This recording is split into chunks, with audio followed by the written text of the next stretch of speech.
त्यांना बोलू दे. महाराज, खरं तर आपण कामकाजाच्या दर्जामध्ये कामकाजाच्या गुणवत्तेमध्ये सुधारणा व्हावी यासाठी अनेक निर्देश देतात. आत्ताही आपण दिला लवकरात लवकर म्हणजे अधिवेशन संपण्याच्या अगोदर. पण एका गोष्टीकडे मी आपलं लक्ष वेधू इच्छितो. खरं तर कधी कधी कायदा नियम किंवा बुद्धिमत्ता याचा उपयोग समाजहिताचे निर्णय घेण्यासाठी झाला पाहिजे, कामकाज थांबवण्यासाठी होता कामा नये. अध्यक्ष महाराज, आपण बदल केले. आज मंत्रालयात गेल्यावर पाट्यांचा साईज 2-2, 4-4 फुटाचा झाला. कारण आता आपण आईचं वडगाचं नाव लिहितो. आणि म्हणून माझ्या मनात विचार आला की आपण इतके निर्णय करतो आहे, म्हणून मी एक विधेयक दिलं की महाराष्ट्र राज्यातील कर्मचाऱ्यांची त्यांच्या मात्यापित्याप्रती जबाबदारी, उत्तरदायित्व तसेच देखभाल या संबंधीच्या मानकाबाबत तरतूद करण्यासाठी विधेयक 2025 मी डिसेंबरमध्ये इंट्रोडक्शन केलं. अध्यक्ष महाराज, मला आता जेव्हा चर्चेला हे बिल घ्यायचं आहे तेव्हा अध्यक्ष महाराज बॅलेट मधून हे बिल गायब होतं. मी प्रश्न केला की माझं बिल गायब का आहे, तर राज्यपाल महोदयांना इंग्रजीमध्ये या बिलाची प्रत दिली नाही म्हणून बॅलेटमध्ये हे बिल येऊ शकत नाही. अध्यक्ष महाराज, याच्यात माझा दोष नाहीये. अध्यक्ष महाराज, डिसेंबरमध्ये इंग्रजी प्रत उपलब्ध करून देण्याची जबाबदारी अध्यक्ष महाराज हे विधी व न्याय विभागाची असतानाही माता पित्याची जबाबदारीच्या संदर्भात गंभीर कायदा ज्यामध्ये मी मागणी केली की एखाद्या सरकारी अधिकारी कर्मचाऱ्यांच्या आई वडिलांनी माझा पोरगा कर्मचारी आहे, अधिकारी आहे, मला पोसत नाही तर 20% पगार 1 महिन्याच्या आत त्यांच्या खात्यात जावा, एवढा एक महत्वपूर्ण देशात एक उत्तम क्रांतिकारक निर्णय आई वडिलांच्या संदर्भातला हा करायचा होता. आणि अध्यक्ष महाराज, या संदर्भामध्ये असा वेळ काढूपणा अध्यक्ष महाराज की डिसेंबर पासून इंग्रजी प्रत केली नाही, हा माझा दोष नाही.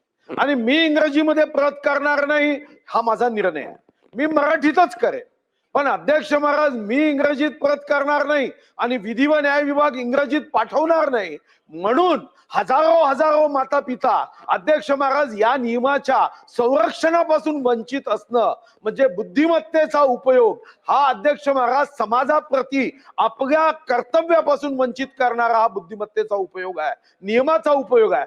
म्हणून आपल्याला माझी विनंती आहे की तुम्ही निर्देश द्या.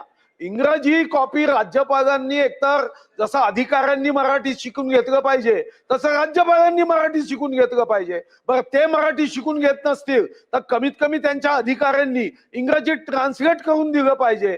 त्यांचं आई वडिलांच्या संदर्भातलं जे कर्तव्य आहे तेच कर्तव्य आम्हाला आणि अधिकाऱ्यांच्या संदर्भातही आहे. आणि म्हणून माझी विनंती आहे की यापुढे इंग्रजी प्रतीचा आग्रह हा करता कामा नये. आणि आपण जर या ठिकाणी निर्देश देत असाल तर काल बॅलेटमध्ये टाकलं नाही, मग उद्या हे बिल घ्यावं एवढी विनंती आहे.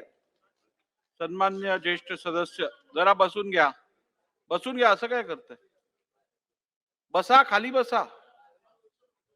खाली बसा. सन्मान्य ज्येष्ठ सदस्य सुधीरभाऊ मुनगंटीवारांनी आज जो मुद्दा सभागृहात आणलाय, खरं तर राज्यपालांविषयी या सभागृहात त्यांना इंग्रजी वाचता येतं की नाही, त्यांना मराठी वाचता येतं की नाही, या संदर्भात चर्चा करणंच अनुचित आहे असं माझं प्रामाणिक मत आहे. आणि असं असताना हे इंग्रजीतला अनुवाद देण्यासंदर्भातली जी तरतूद आहे ही विधिमंडळाने केलेली तरतूद नाहीये, ही राज्यपालांनी केलेली तरतूद नाहीये, ही शासनाने केलेली तरतूद नाहीये. भारताचं संविधान अनुच्छेद 348(3) हे जर आपण वाचलं तर ही संविधानिक तरतूद आहे. 348(3) मध्ये स्पष्ट लिहिलेलं आहे, ज्या वेळेला एखादं बिल हे इंट्रोड्यूस केलं जातं किंवा कन्सिडरेशन साठी येतं त्यावेळेला त्या बिलचं इंग्रजी रूपांतर देणं आवश्यक आहे. ही संविधानिक तरतूद आहे. त्यानंतर ज्या वेळेला ते सरकारी बिल असतं त्यावेळेला LNJD ची जबाबदारी असते की त्या संदर्भातलं ट्रान्सलेशन करून हे पुढे पाठवणं. पण ज्या वेळेला एखादं प्रायव्हेट मेंबर बिल टेबल होतं त्यावेळेला प्रायव्हेट मेंबर बिलचं ट्रान्सलेशन करायची जबाबदारी ही पूर्णपणे त्या सदस्याची असते. त्या अनुषंगाने मी माझ्या कार्यालयातनं माहिती घेतल्यानंतर मला असं सांगण्यात आलेलं आहे की आपल्याला या संदर्भातली माहिती दिली गेलेली आणि बॅलेटमधनं काढतानाही आपल्याला सांगितलेलं की आपण या संदर्भातलं इंग्लिश ट्रान्सलेशन, इंग्रजी ट्रान्सलेशन द्यावं, जेणेकरून आर्टिकल 348 सब क्लॉज 3 ची पूर्तता होईल आणि आपल्याला मग या मॅटरमध्ये प्रोसीड करता येईल. त्यामुळे सदर तरतूद ही राज्याच्या घटनेत कॉन्स्टिट्यूशन ऑफ इंडियामध्ये असल्यामुळे मला या सभागृहात त्या संदर्भात कोणताही बदल करता येणार नाही. आणि जर का आपला आग्रह असेल तर निश्चितपणे त्या संदर्भात आपल्या पार्लमेंटमध्ये या संदर्भात जे बदल करायचे असतील ते त्यांचं ज्युरिस्डिक्शन आहे. त्यामुळे मला वाटतं जर का हे प्रायव्हेट मेंबर बिल आपल्याला चर्चेसाठी घ्यायचं असेल, कन्सिडरेशनसाठी घ्यायचं असेल, तर आपण लवकरात लवकर संविधानातील अनुच्छेद 348(3) च्या अनुषंगाने ट्रान्सलेशन जमा करावं, म्हणजे मला हे बिल पुढे घेता येईल. चला. एकच मिनिट अध्यक्ष महाराज, पण इतर बिल जे तुम्ही घेतले त्याचं मी इंग्रजी ट्रान्सलेशन कधीच दिलं नाही. हे पहिलंच बिल आहे की ज्याच्या संदर्भात इंग्रजी ट्रान्सलेशन मागितलं गेलं. आता उद्या किमान वेतन कायद्याच्या संदर्भातले बदल आहे ते तुम्ही मराठीतच दिलंय. नाही, त्यात सांगतो अध्यक्ष तुम्हाला. महाराज, सांगतो, म्हणून- त्याचं पण सांगतो मी तुम्हाला. हा, किमान वेतनचं त्या संदर्भातही तुम्हाला माहिती देतो. आत्या पित्याच इंग्रजीत का पाहिजे, म्हणजे हे एवढं समजलं. नाही, त्याचं तुम्हाला सांगतो मी का पाहिजे. ज्या वेळेला एखादं मनी बिल असतं, ज्या वेळेला एखादं मनी बिल असतं किंवा फायनान्शियल बिझनेस रिलेटेड बिल असतं, त्यावेळेला त्याला गव्हर्नर्स असेंट लागतं. गव्हर्नर्स असेंट आपण आर्टिकल 207 अन्वये गव्हर्नर्स असेंट घेतो. मी चुकीचं सांगत असेल मला करेक्ट करा. I am subject to.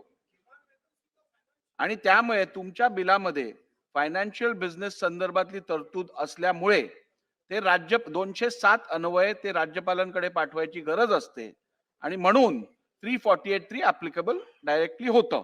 त्यामुळे मला वाटतं सुधीर भाऊ, या संदर्भात या सगळ्या टेक्निकल गोष्टी आहेत ज्याच्यात मी आपल्याला सविस्तर लेखी उत्तर पाठवून देतो. सभागृहाचा अजून वेळ ह्याच्यात घेण्यात मला वाटत नाही.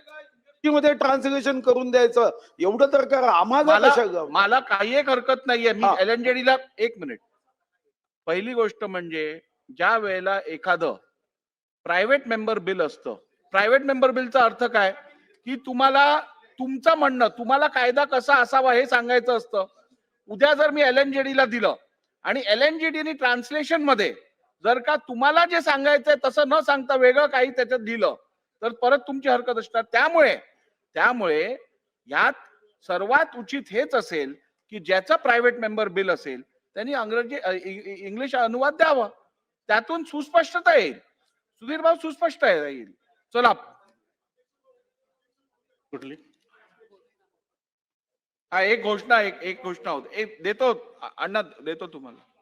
महाराष्ट्रातील ताज्या बातम्यांसाठी बघत रहा टाइम्स टुडे टीव्ही. सोबतच शेअर करा, सबस्क्राईब करा आणि बेल आयकॉन प्रेस करा.